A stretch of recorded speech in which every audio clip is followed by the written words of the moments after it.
train de mourir de peur, comme d'habitude.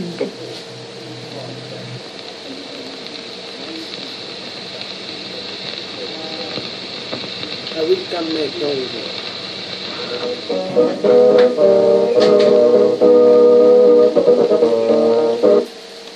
Voilà, nous avons suivi le capitalisme.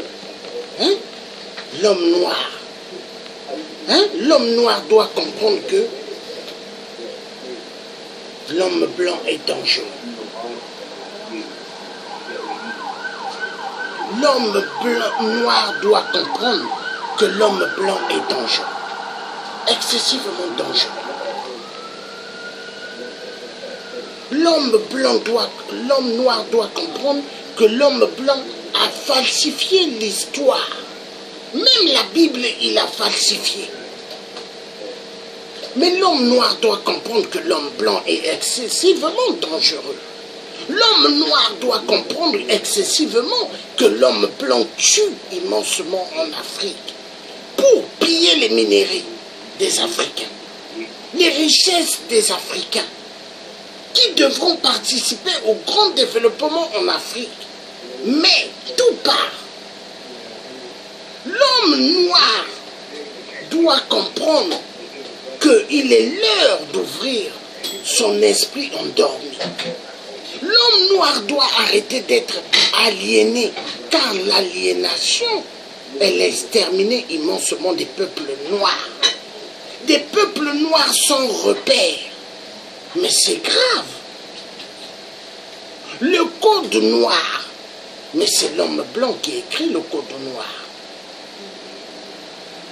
Et les Africains sont en Afrique en train de prier. Dieu pardonne-nous de tous nos péchés. Mais l'être humain noir n'a pas fait ce que l'homme blanc a fait. Mais le vrai criminel, c'est l'homme blanc.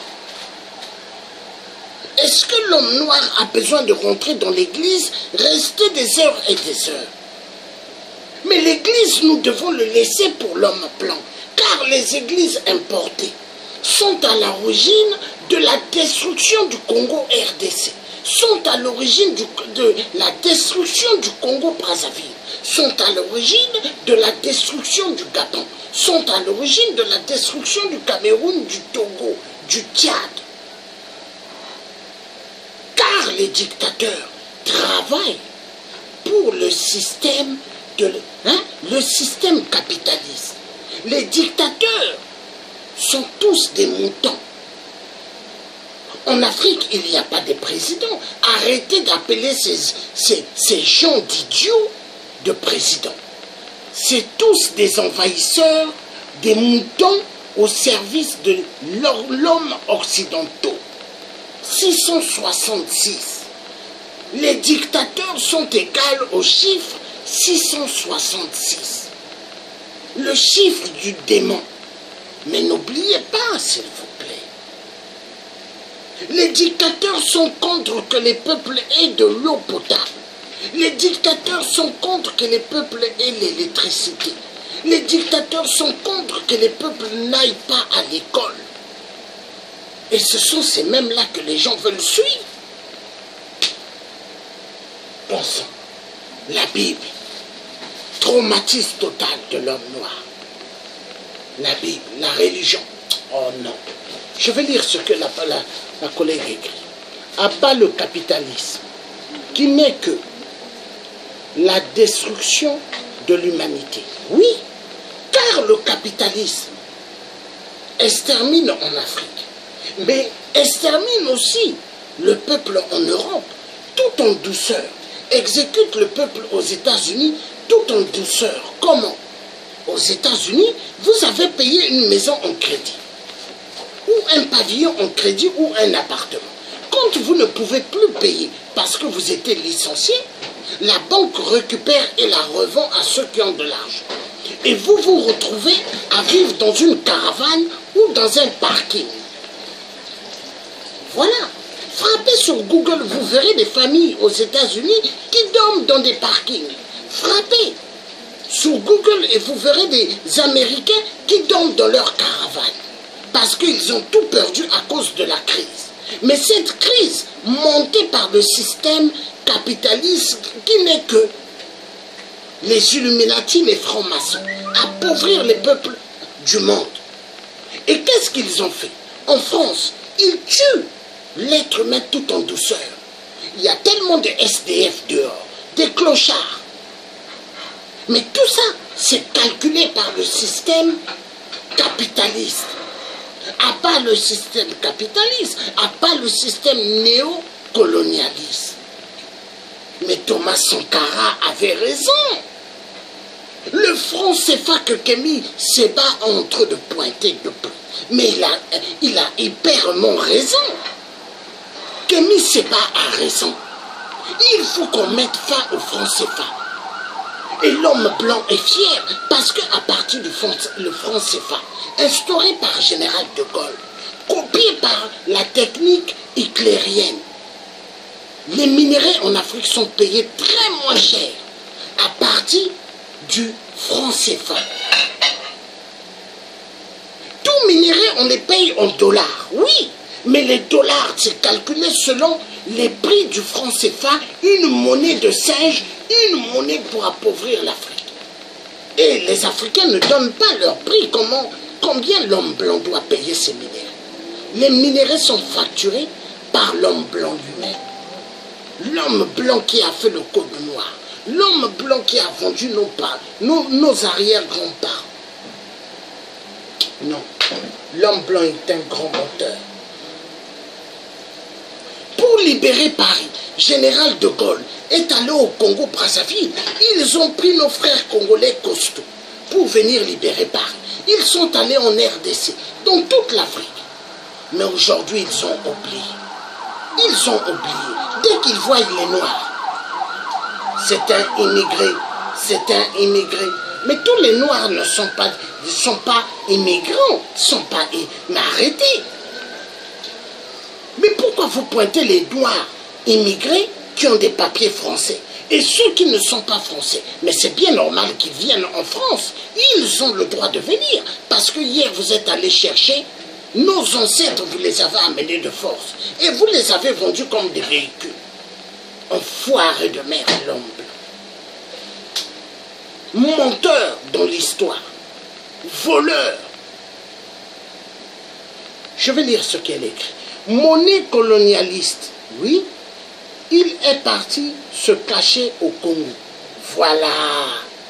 Pendant que Hitler bombardait la France, Général de Gaulle, soi-disant qu'il aime le peuple français, mais il est allé se cacher au Congo. La honte. Non, l'homme blanc, spécialiste dans le mensonge. Ah!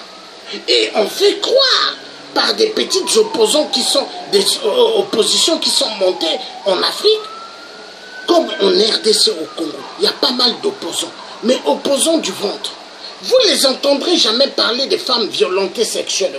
Vous les entendrez jamais parler des 17 jeunes filles enlevées par l'amour de Kabila. Non, ils en parlent pas. Mais spécialistes dans le mensonge. Ah! Non. L'homme blanc est dangereux.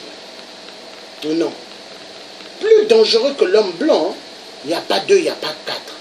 Non, ils sont très dangereux. Non, l'homme blanc est dangereux. Il est dangereux. Il est dangereux. Il est dangereux. Les valises d'argent, oui, ils aiment les valises d'argent. Oui. Mais l'homme blanc est dangereux. On va écouter ça d'abord. Ah!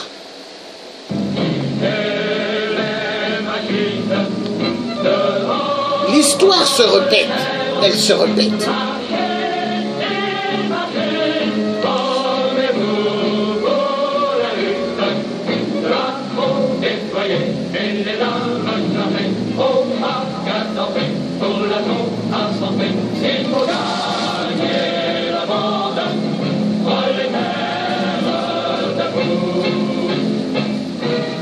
Les capitalistes tremblent de peur, mais dans les colonies, les gens se réjouissent. Ils savent maintenant qu'il est possible de se débarrasser des capitalistes. Leur désir de liberté entraîne d'innombrables révoltes. Janvier 1949, le peuple zoulou de l'Afrique du Sud se soulève. La police et l'armée sud-africaine écrasent la rébellion. À la fin des années 50, le peuple algérien se prépare à jeter dehors les colonialistes français. Ils ont besoin d'armes, alors ils se mettent à dévaliser les banques. Les jeunes hommes qui refusent de servir dans l'armée française s'enfuient dans le désert du Sahara. Un mouvement de libération, le FLN, est créé et la révolte commence en novembre 1954. Dans les montagnes du Kenya, un mouvement de libération se développe à partir du peuple Kikuyu. Avec des armes primitives, ils se battent pour reprendre leurs terres des mains des Anglais. La lutte semble s'étendre. Aucun impérialiste au monde ne peut arrêter la lutte des peuples pour leur libération. Il faut rompre avec cette Europe qui ne cesse de parler des droits de l'homme et qui en même temps ne cesse de tuer et d'opprimer les peuples partout où elle les rencontre, même dans leurs propres rues, partout sur la planète. Les capitalistes du monde entier se mettent à trembler. Sans colonie, ils ne pourront plus se procurer des matières premières, ni écouler le surplus de leur production. Leurs monopoles vont s'écrouler. Il faut faire quelque chose, et vite! Mais quoi? Les puissances coloniales européennes sont sorties affaiblies de la Deuxième Guerre mondiale. Pour le moment, ils ne peuvent plus se payer une guerre coloniale. Mais les capitalistes américains sont toujours riches et forts parce que leurs usines n'ont pas été bombardées et qu'ils ont fait beaucoup d'argent en vendant des armes pendant la guerre.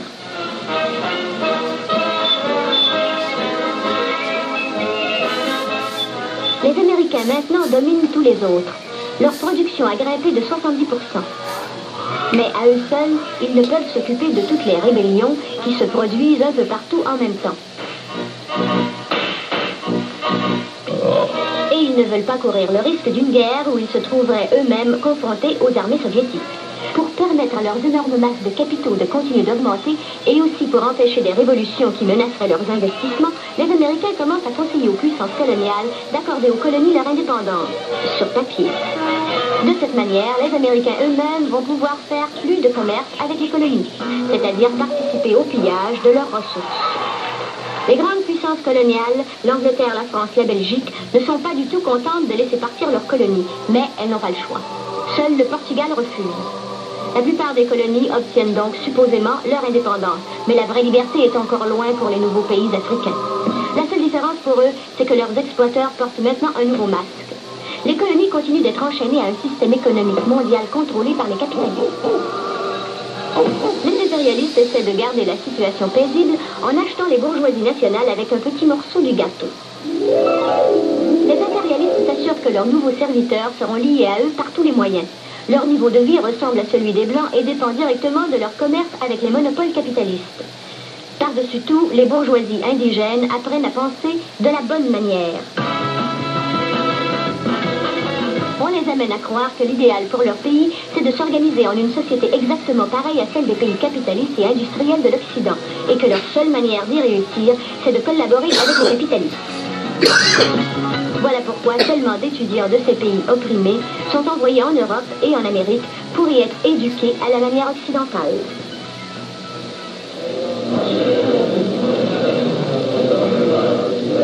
Je suis très heureux de pouvoir vous présenter ce petit film. Le film tente de montrer d'une manière très objective pourquoi il y a des pays riches et des pays pauvres.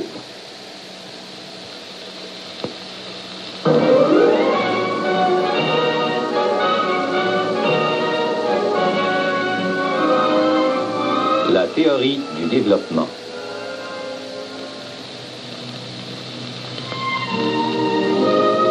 Les pays pauvres de l'Afrique, de l'Asie et de l'Amérique du Sud traînent loin derrière les pays riches et industrialisés de l'Europe et de l'Amérique du Nord. En d'autres mots, ils sont sous-développés. On pourrait voir tous les pays du monde comme sur une échelle. Sur les derniers barreaux en bas, on mettrait les pays sous-développés et tout en haut, ceux qui ont connu le développement industriel. Pour atteindre le même niveau que les pays occidentaux, les pays pauvres doivent gravir les mêmes échelons et suivre le même processus économique de développement que les pays développés.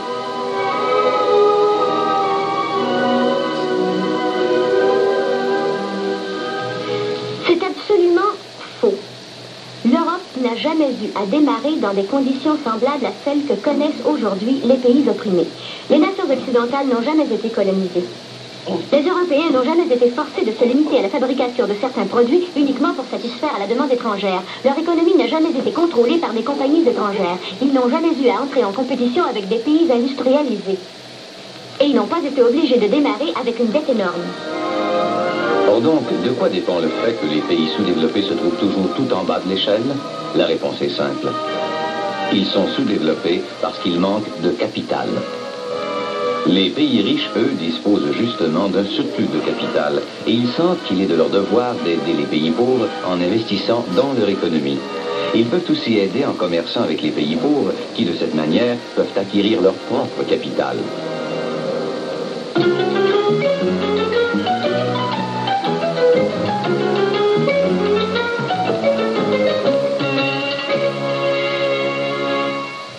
Bien sûr, les impérialistes ont plein de capital en surplus, la plus-value qu'ils ont volée aux travailleurs du monde entier. Mais aller jusqu'à dire que les pays opprimés sont pauvres parce qu'ils n'ont pas assez de capital, tu parles. Évidemment, ils n'ont pas de machines, d'usines, de ports, de routes, de bateaux, d'hôpitaux, d'écoles. Mais c'est tout simplement parce qu'ils ont été trop longtemps exploités et écrasés par les impérialistes. Plusieurs de ceux qu'on appelle les pays sous-développés sont assis sur quelques-unes des plus riches ressources naturelles du monde. Leur sol est plein de minéraux, de métaux, de pétrole, et la plupart d'entre eux disposent aussi des conditions les plus favorables à l'agriculture de toute la planète. Ce ne sont pas non plus les ressources humaines qui manquent, mais ces possibilités ne sont pas exploitées parce que la société de classe empêche le peuple d'organiser la production d'une manière rationnelle. Quelle est l'utilité d'un surplus économique si c'est pour aller dans les poches des privilégiés? Ou si les capitalistes étrangers les ramènent toujours chez eux comme profit? Ce n'est pas la quantité du capital qui compte, mais la manière dont on s'en sert. Les étudiants éduqués reviennent enseigner les idées qu'on leur a apprises en Occident.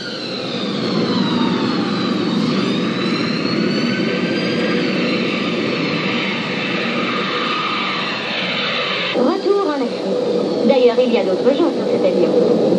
Tu as le chocolat? Quoi? Tu as le chocolat. C'est formidable d'aller rentrer dans un environnement. Tu te rends compte que nous sommes en route vers le Ghana? Quoi? Tu l'entends? Quoi? Nous sommes en route vers le Ghana. Oui, c'est l'expérience. Un soleil magnifique et un peuple libre. Quoi? Un soleil magnifique et un peuple libre. Rappel de la description qu'il nous a donnée du jour de leur indépendance. C'est la lettre ici. Ghana, 1957. Chers amis, nous venons juste d'obtenir notre indépendance. Toute la nation est en pleine célébration. Nous avons maintenant notre propre drapeau et notre propre hymne national. Et notre pays ne s'appelle plus la Côte d'Or.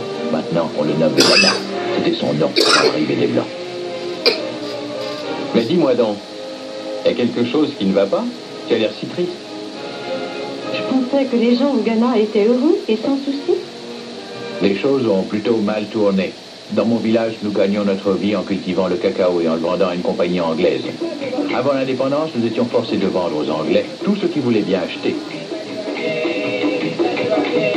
Mais après, nous attendions à obtenir un meilleur prix de notre cacao. Nous ne pouvions presque plus vivre avec les salaires que nous gagnions. Notre gouvernement tenta de hausser ce que nous pouvions recevoir en retour. Mais la compagnie nous a menacés de cesser d'acheter de nous. Alors nous n'avons pas le choix. Tout ce que nous produisons, il nous faut toujours le leur vendre à leur prix.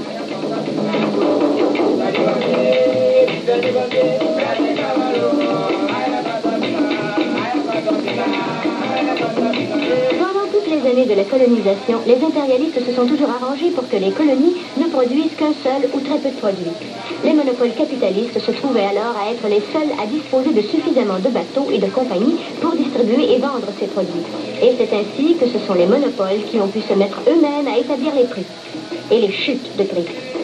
Les pays opprimés n'ont plus alors d'autre possibilité que d'exporter toujours plus pour gagner toujours la même chose. Mais vous ne pouviez pas vous mettre en grève comme nous le faisons chez nous? Nous avons fait la grève. Le peuple était en colère parce que rien n'avait changé. En 1961, quand les salaires sont tombés, nous avons déclenché une grève générale. Les cheminots, les débardeurs, les travailleurs dans les usines et les bureaux, les femmes au marché, tous et toutes, nous avons arrêté de travail. Le gouvernement a tout essayé pour nous ramener à l'ouvrage. Au bout de 3 semaines, il nous a fallu abandonner, complètement épuisés. Plus d'argent, plus rien à manger.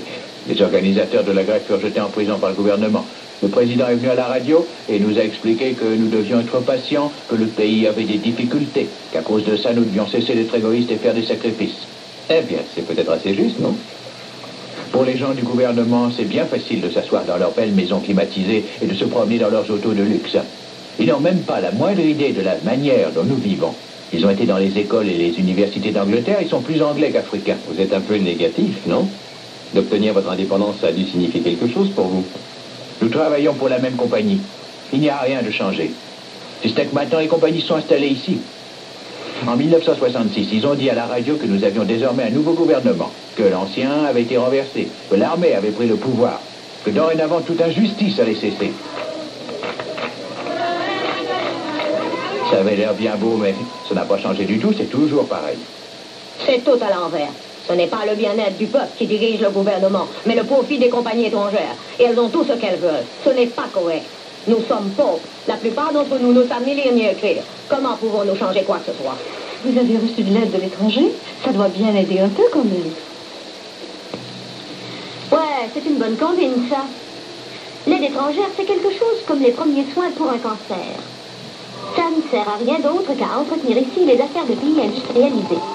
Aux pays opprimés, il faut bien quelque chose pour payer les prix élevés des produits de l'Occident. Les nations impérialistes offrent aux nations une aide que les monopoles impérialistes reprennent sous forme de profit.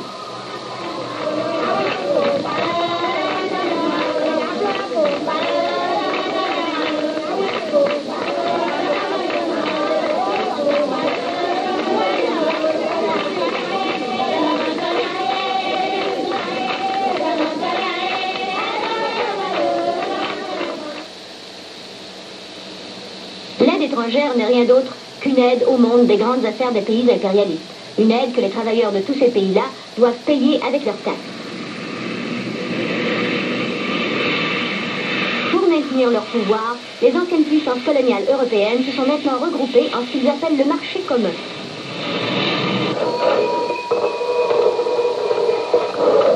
C'est la plus importante association d'États capitalistes de l'histoire. Les pays impérialistes ne fournissent d'aide que s'ils peuvent décider à quoi cette aide servira. Une grande partie de cette aide sert donc à construire pour les pays opprimés une infrastructure. En d'autres mots, les routes, les chemins de fer, les barrages, les installations énergétiques et les ports. Mais le but de toutes ces constructions n'est pas de rendre la vie plus facile pour les gens ou de rendre plus simples les contacts entre les différentes parties du pays. Oh non! C'est rien que pour qu'ils aient moins de problèmes à ramener chez eux les matières premières et les ressources naturelles qu'ils enlèvent aux pays opprimés. Ainsi, les matières premières sont transportées des mines et des plantations jusqu'aux usines des impérialistes. Là, ces nouvelles matières premières sont transformées en machines et produits industriels qui seront ensuite revendus à gros prix, entre autres aux pays opprimés. Mais les prix montent toujours, et pour les payer, les pays opprimés sont obligés d'emprunter l'argent des impérialistes. Mais les remboursements et les intérêts de ces emprunts sont si élevés que les pays pauvres n'ont presque plus rien pour construire leur propre industrie. Au niveau de l'agriculture, les exploiteurs n'investissent que dans les biens directement exportables, le thé, le café, le sucre, le caoutchouc et les arachides. Parce que ce n'est qu'avec ces produits-là qu'on fait de l'argent. Voilà, où sont les bénéfices? La plupart des pays opprimés ne produisent même plus ce qu'il leur faudrait pour se nourrir. Plutôt que de coopérer entre eux, ils n'ont pas le choix. Ils doivent se concurrencer pour que ce soit leurs produits à eux qui soient vendus plutôt que ceux des autres. Et quand ils vendent, il faut que ce soit aux pays industrialisés qui, eux, sont contrôlés par une invention appelée la firme multinationale. C'est une compagnie gigantesque qui a de l'argent dans plusieurs pays différents. Chacune possède son quartier général dans un seul pays capitaliste, mais elle contrôle plusieurs petites compagnies aux quatre coins du monde. C'est un monopole géant qui fixe les prix des matières premières et des produits finis, et qui est ainsi en mesure de faire toujours plus de profit. Les peuples ne seront jamais libres tant que les capitalistes continueront de les exploiter. J'aimerais bien voir.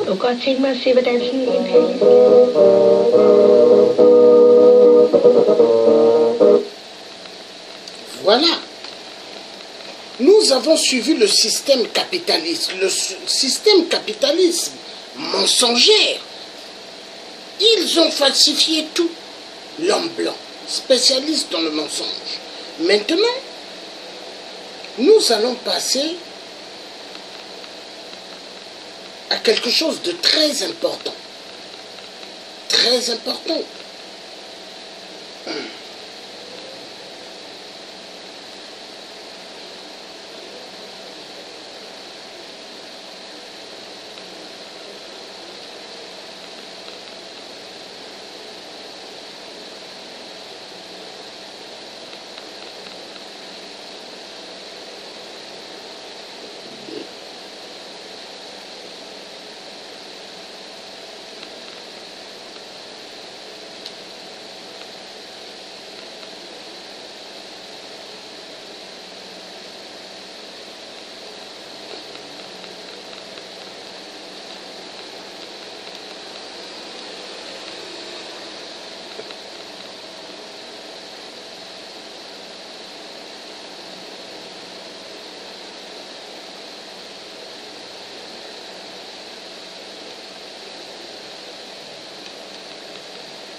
Je vais redémarrer après, mais non, ils sont trop forts. Trop forts dans le mensonge. Pa.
cette mondialisation dite libérale, elle établit un rapport fondamentalement inégal entre la triade dominante de l'impérialisme historique, États-Unis, Europe et Japon, d'une part, et tout le reste du monde, d'autre part.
Faire autre chose ne veut pas dire s'installer dans la pauvreté, l'accepter et faire l'éloge de la pauvreté, comme certains le font, et accepter d'être une réserve folklorique pour les touristes, éventuellement. Non, ça veut dire choisir une autre voie de développement, mais qui s'impose des départs comme allant au-delà des logiques du capitalisme.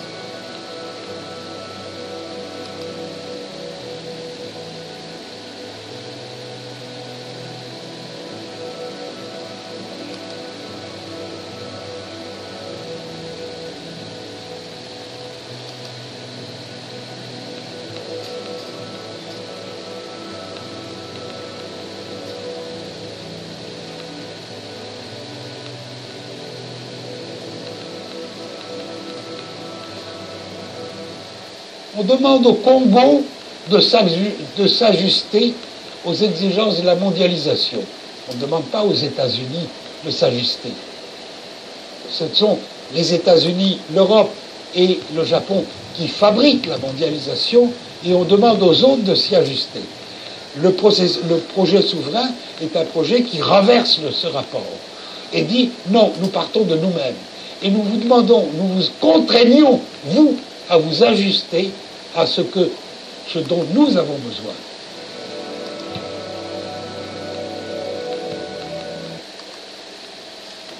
Voilà, nous avons suivi.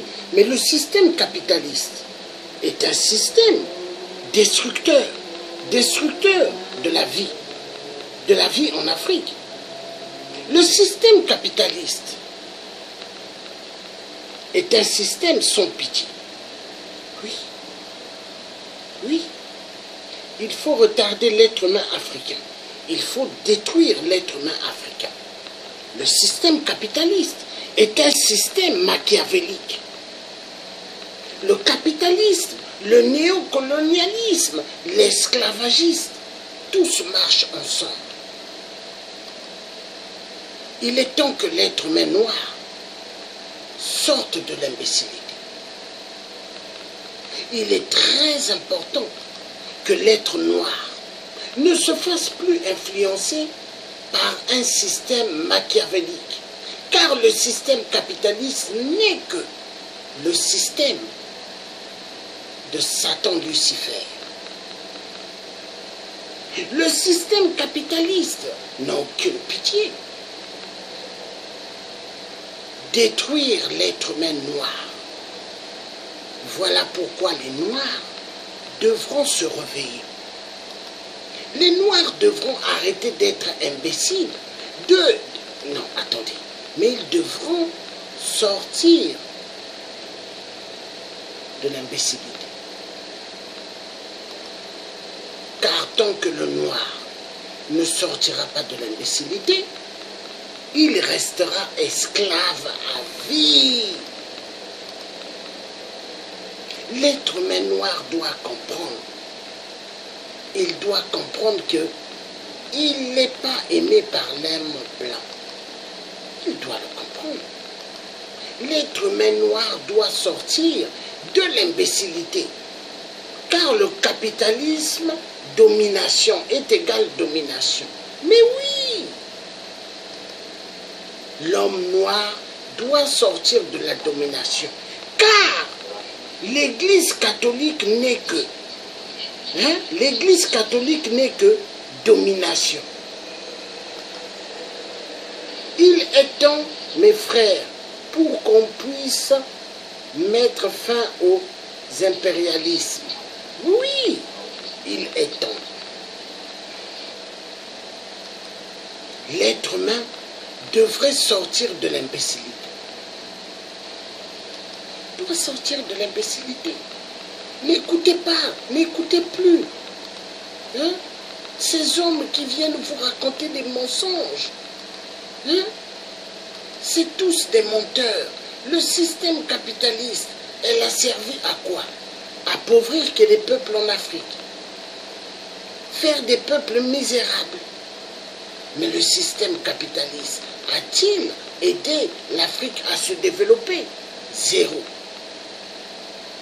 Il est temps que les peuples en Afrique se réveillent. Il est temps que les peuples en Afrique arrêtent d'être des imbéciles. Il est temps que les peuples en Afrique disent c'est fini le système du capitalisme. Car le capitalisme tue. Le capitalisme a effacé les repères de l'être humain noir. Il est temps que l'être humain puisse comprendre qui est vraiment pour lui.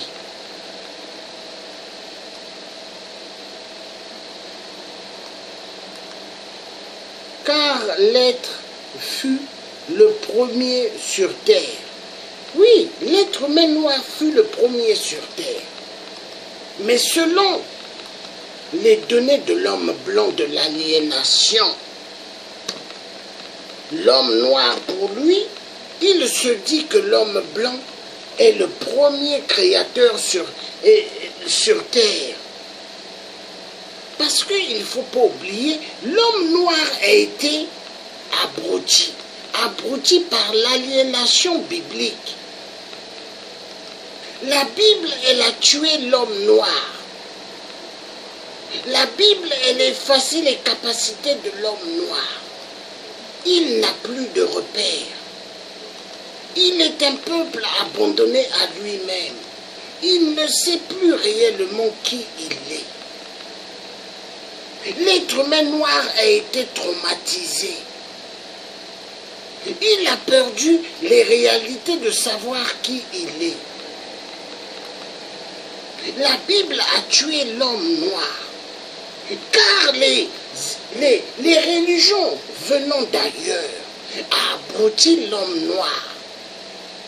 Les religions importées sont exactement comme les Noirs volés en Afrique pendant l'esclavagisme. Ils ont amené en Europe, aux États-Unis les vendre. La Bible, n'est qu'un livre spirituel, soi-disant pour eux, mais pour l'homme noir. Car l'homme noir doit savoir qui est Jésus-Christ, qui est la Sainte Vierge Marie. L'homme noir doit accepter à vivre dans la pauvreté. Mais nous avons suivi tout à l'heure un homme blanc qui nous a bien dit, l'homme devrait refuser de vivre dans la pauvreté. Parce que ce n'est pas normal. Personne ne devrait accepter d'être pauvre. Mais la pauvreté est l'élément clé numéro 1 des multinationales. Le capitalisme veut appauvrir l'être humain. Le capitalisme aujourd'hui fait à ce que la France d'hier n'est plus la France d'hier, mais la France capitaliste.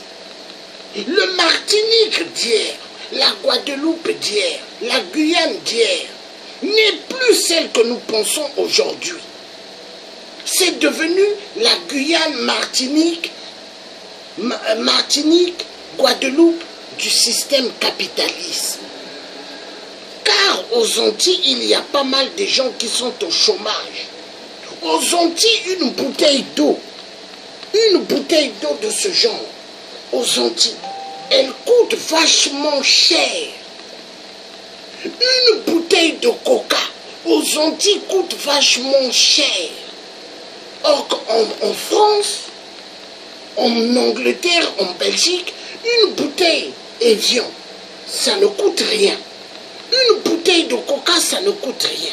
Mais la bouteille de coca ou l'eau Evian aux Antilles, elle est vendue excessivement chère. Mais après, ils disent que les Antilles, c'est la France. Il y a un problème. Il y a un problème. Le capitalisme. Et il y a pas mal d'églises catholiques aux Antilles. Tout le monde sont là avec des Bibles. Mais pendant ce temps, ils sont au chômage. Et la criminalité augmente aux Antilles. Les hommes n'arrivent plus à se marier.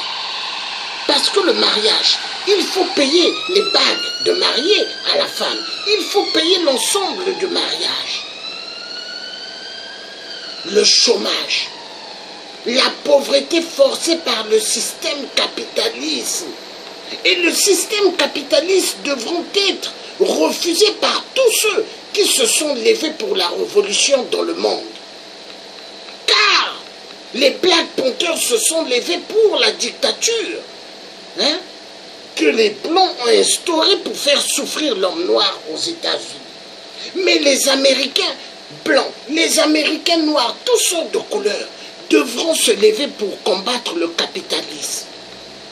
Les peuples en France, les peuples en Belgique, en Allemagne, les peuples en Afrique doivent se battre contre le système capitaliste. Car le système capitaliste sort de la cellule des Illuminati, de la cellule de la Loge de France.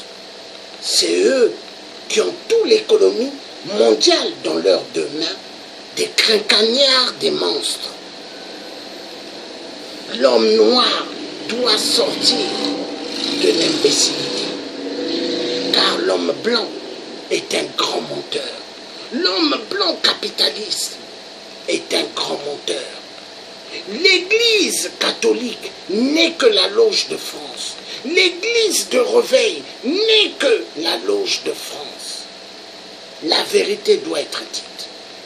Les statuettes blanches de la Sainte Vierge Marie ne sont que Satan Lucifer. La vérité doit être dite. La vérité doit être dite. Il est temps que le peuple noir sorte de l'imbécilité. Nous allons suivre ce qu'il va dire encore. Très important.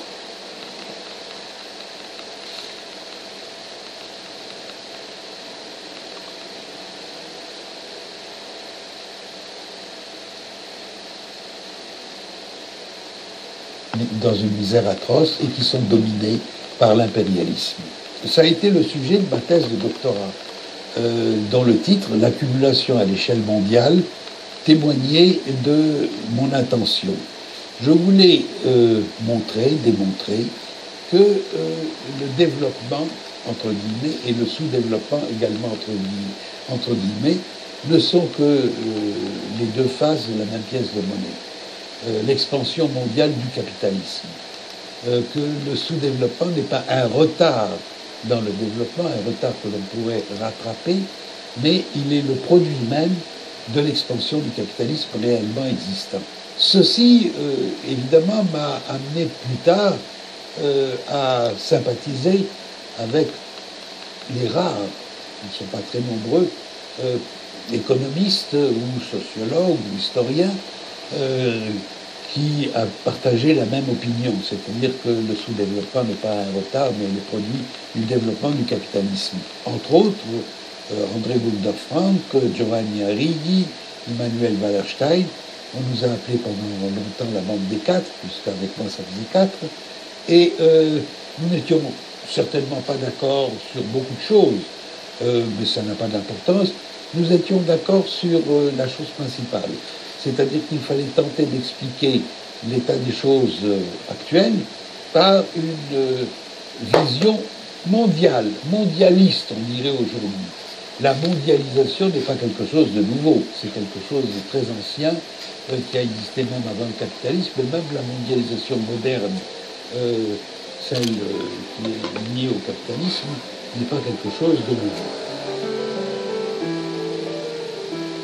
Étant très jeune communiste, j'étais nécessairement, je me proclamais marxiste.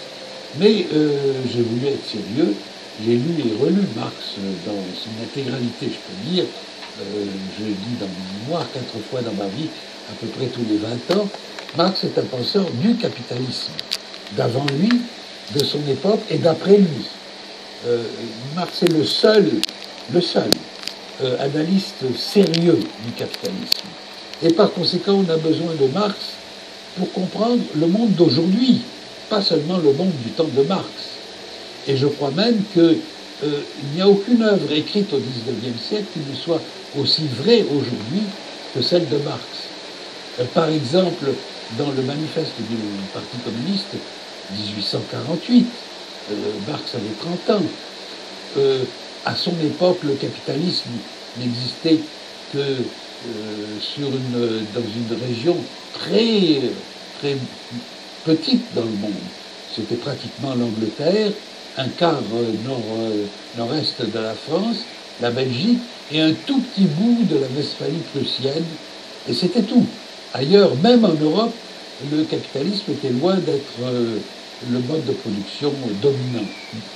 Or, dès cette époque, Marx comprend, et il était le seul à son époque à le voir et à le comprendre, et que ce mode de production nouveau était voué à la conquête rapide, non seulement de toute l'Europe, mais du monde entier.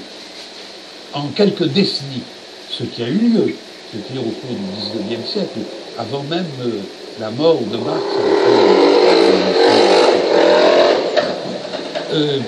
le capitalisme avait déjà conquis pratiquement toute l'Europe et déjà très largement le monde entier.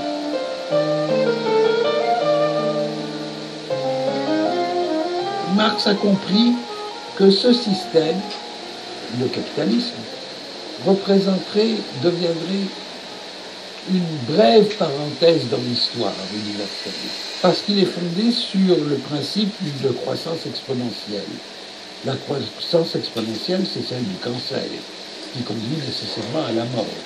Par conséquent, le capitalisme ne pourrait pas durer éternellement, mais une parenthèse décisive, parce que au cours de cette parenthèse, et donc en un siècle ou en un siècle et demi ou en 2 siècles, c'est très court dans l'histoire universelle, il a réuni toutes les conditions qui permettent et qui exigent son propre dépassement. Mais le communisme conçu comme une étape supérieure de la civilisation humaine, et pas un capitalisme sans capitalisme, ou un capitalisme à visage humain, ou un capitalisme ou un autre mode de production un peu plus efficient du point de vue du développement des forces productives et un peu moins injuste ou plus juste du point de vue social, mais comme une étape supérieure. C'est-à-dire, Marx voyait le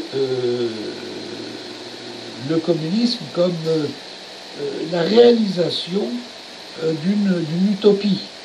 L'utopie d'aujourd'hui pouvant devenir la réalité de demain. Marx n'a jamais dit qu'il deviendrait la réalité de demain. Marx n'était ni optimiste ni pessimiste. Il pensait que l'histoire était ouverte au meilleur et au pire également. Comme il le dit dans le manifeste en 1848, l'histoire est commandée par la lutte des classes, mais cette lutte des classes conduit soit à la transformation révolutionnaire de la société, soit à la destruction des partenaires dans le combat.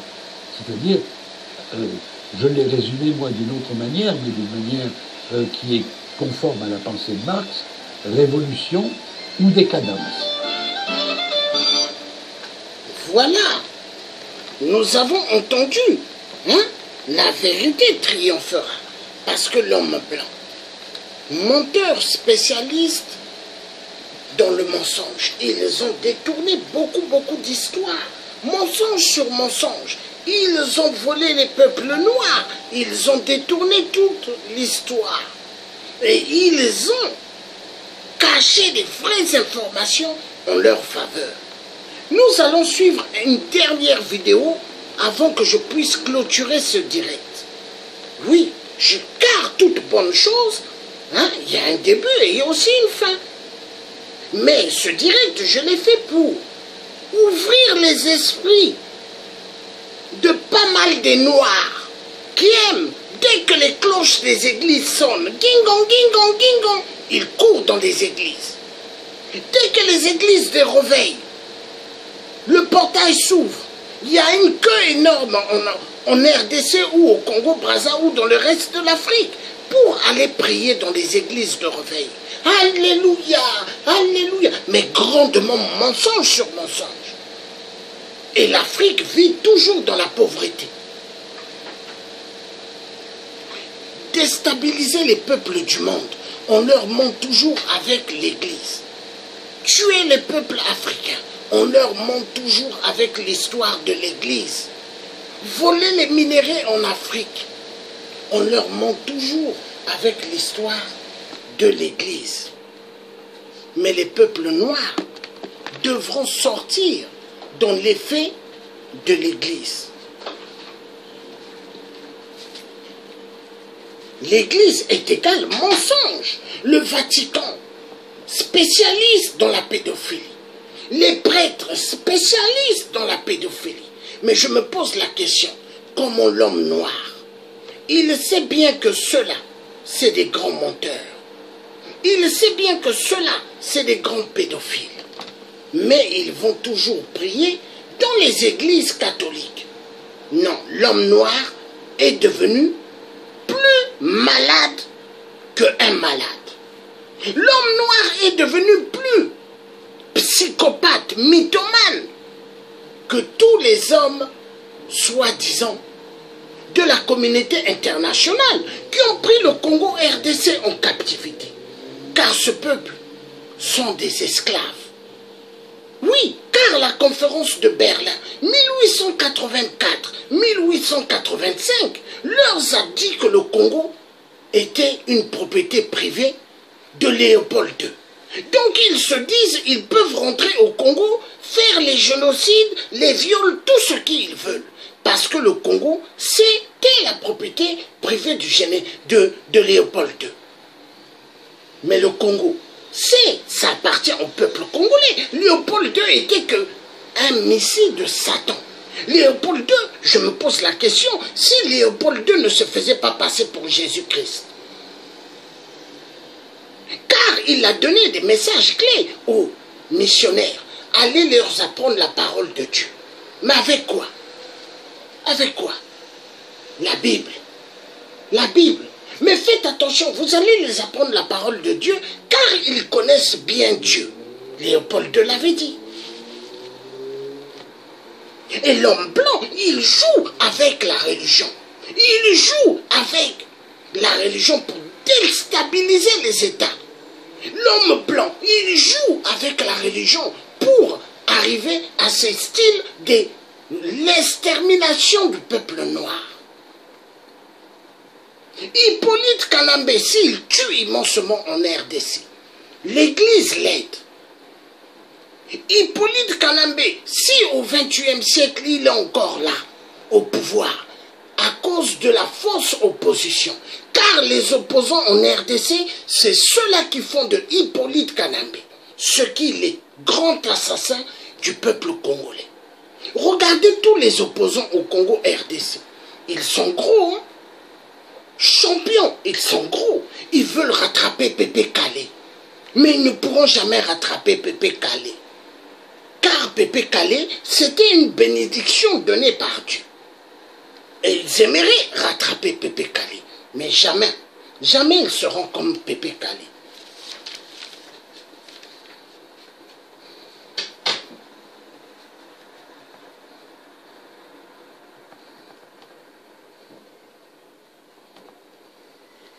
Donc je fais celui-là et après je vais vous dire bye bye.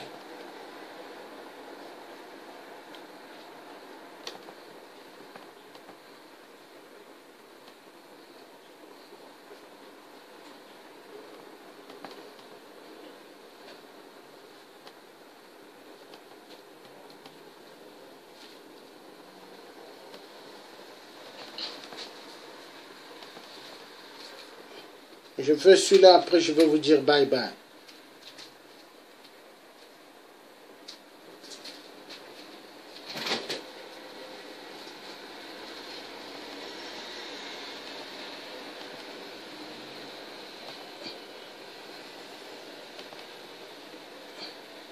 If you want to play after, you win, hein?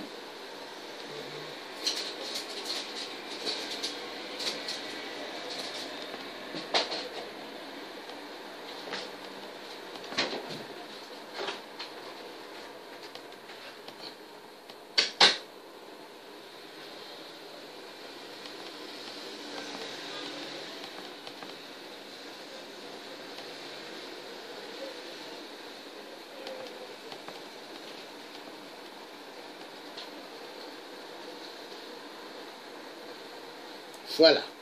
Nous allons suivre ça, c'est très important. Hein?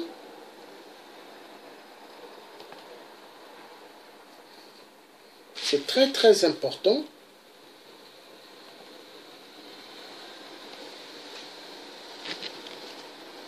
Et après ça, je vais clôturer le direct.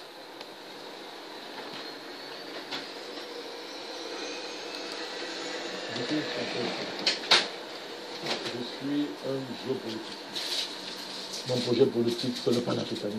Ce n'est pas un projet qui vient appuyer notre projet. Mon projet, de façon fondamentale, sur le plan politique, c'est le panafricanisme. Et nos positions sont constantes et claires. On ne varie pas là-dedans. Donc, souvenez-vous, j'ai souvent toujours été seul dans certains dossiers. Et après, qu'est-ce qui s'est passé? Les faits m'ont donné raison. Donc, je vous dis, je suis très à l'aise, je suis calme, je suis très serein. Et je prie tous les jours pour mes ennemis. Afin que Dieu leur accorde de longue vie, pour qu'ils voient demain la gloire de Dieu sur nous, Bachir. Sur nous, Bachir. Et on leur parle de gloire. Je vais très bien, Bachir, parce que j'ai relu la charte de l'impérialisme. Ah. Et j'ai retrouvé, parce qu'on nous demandait ici un jour quelle est la source. Oui. Voilà. Alors Bachir est venu avec la source. La présente charte a été élaborée à Washington pendant la traite négrière. Ensuite, discrètement négociée à la conférence de Berlin en 1885.